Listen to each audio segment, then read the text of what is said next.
Welcome everyone to Evergreen Golf Center. Not only are we a golf center, but we also are in the pickleball business now. First of all, I think the first thing you need to do is determine what kind of player am I?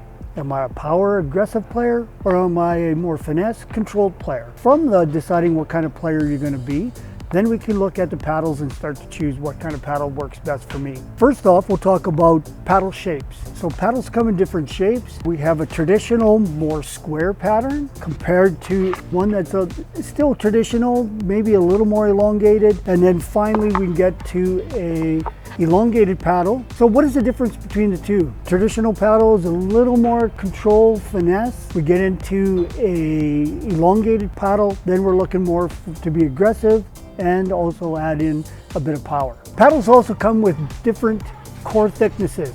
Again, it goes back to what kind of player do I want to be? Do I want to be a player of power? Do I want to be a player of control and finesse? Two different types, 14 millimeters or less compared to 16 millimeters, and you can see the difference in the core thickness. What that allows is for the thicker the core to have a little more control, thinner the core to give us a little more pop off the ball and play more of a power game. How heavy should my paddle be?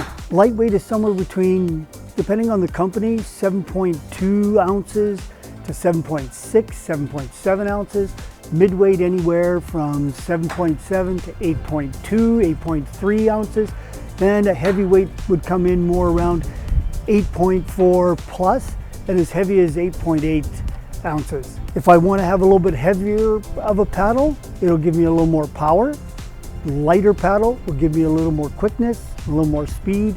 So when I'm having a hand battle at the net, then I do maybe have a little bit of quickness.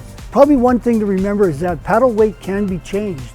I can add from Selkirk, they have a tungsten tape. It's a weighted tape, or I could use lead tape. And what I can do is place the tape on the paddle edges to give me increased weight. If I want a little more power on the paddle, I would put it at the top of the paddle. Through the middle helps me with a little bit of stability, and the same with on the lower end of the paddle as well to give me a little bit of stability. Another thing to consider when you're choosing a paddle is how long is the handle going to be on my paddle? Comes down to a couple things. One, again, if you want to be a little more power of a player, then you might want to choose a little bit longer of a handle. So right here I have a standard handle, and then one that's a little more elongated. That's our paddle length. Now talking about paddle grip size, one kind of standard thing to think about is I take my grip and I should be able to put my pointer finger between my fingers and my thumb. Selkirk also sells, and we carry what's called an overgrip.